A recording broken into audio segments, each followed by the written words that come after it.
All right, let's just jump right in. Today, we're going to take a journey to the very frontiers of mathematics, all based on a fascinating new research paper. It's a story about finding one simple, universal law hidden deep inside some of the most complex shapes you can possibly imagine. And the key to unlocking it all? You're not going to believe this. It's something the researchers call alien calculus. I know. Alien calculus? That name is just wow. It's fantastic, right? So what on earth is it? Well, you're going to want to stick around because we're about to break down exactly what it is and how this incredible tool helped solve a deep mystery that mathematicians have been working on for years. Okay, so to really get what's going on here, you got to think of this discovery not just as one single research paper. Nope. This is more like an expedition, a deep dive into totally uncharted territory in the mathematical world. And this new territory? It's the wild world of something called non-holomorphic fractals. Now, look, don't let that name scare you off. I promise we are not about to get lost in a sea of complex equations. The easiest way to picture these fractals is to imagine a whole new continent that's just been discovered. It's a landscape just full of these wild, super intricate, and honestly beautiful patterns. And the mathematicians, they're basically the first explorers trying to map it all out. And let me tell you, this discovery did not happen overnight, not even close. This wasn't some sudden aha moment. This is paper 16 in a whole series of explorations. Think about that. Years and years of work, all of it mapping this bizarre new world, and it was all building up to this one final, absolutely crucial step. So what was the whole point of this massive quest? What were they even looking for? It all came down to finding one single number, a specific value that was basically the key to understanding the entire system. They call it the Stokes constant, and that right there was the treasure at the end of their map. All right, so here's the situation they were in. Thanks to all those previous papers, they had a couple of clues about this mystery constant. They knew it was a real number, not some imaginary thing, and they knew it was always negative. But, and this is a big but, the most important part was missing. They had no idea exactly how big it was, or how it would change if you tweaked the conditions. That was the big flashing question mark they needed to solve. So think about it. How in the world do you go about measuring a number that's so tricky, so elusive? Well, you can't just use a ruler. You need a really, really special toolkit. And yep, you guessed it, this is where our friend alien calculus makes its grand re-entrance. It was a core part of this super sophisticated method they developed to finally pin down this mysterious number.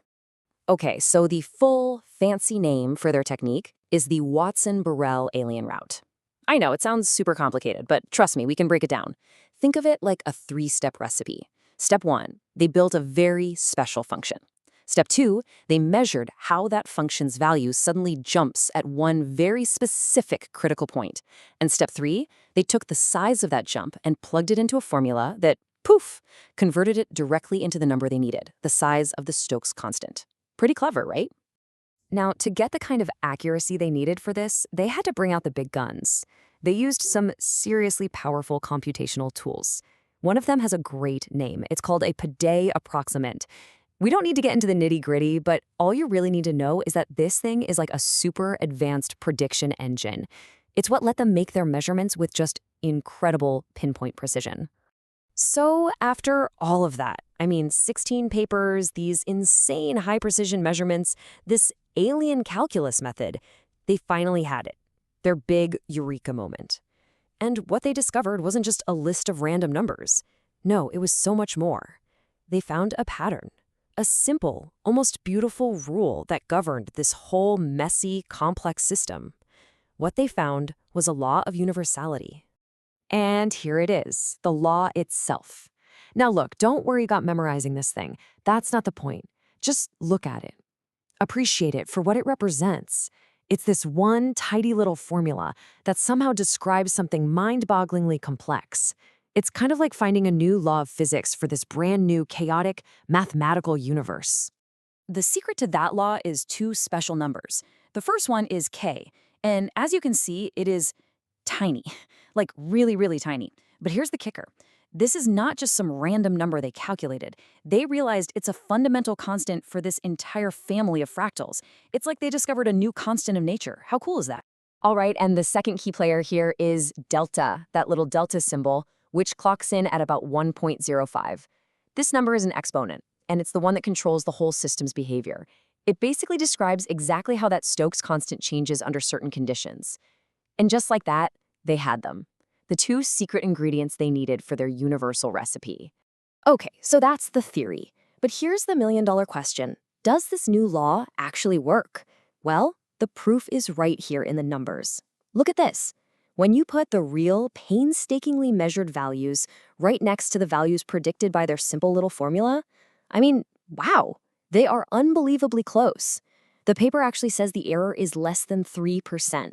The law absolutely holds up. So why is this such a big deal? Why does it all matter? Because finding this universal law, it wasn't just another small step forward. It was the final piece of the puzzle. It's the capstone on this huge multi-year research program. It takes a field that was basically just a giant question mark and brings real order, real understanding to it. And hey, you don't even have to take my word for it. The author of the paper, Michael Bird, says it perfectly himself.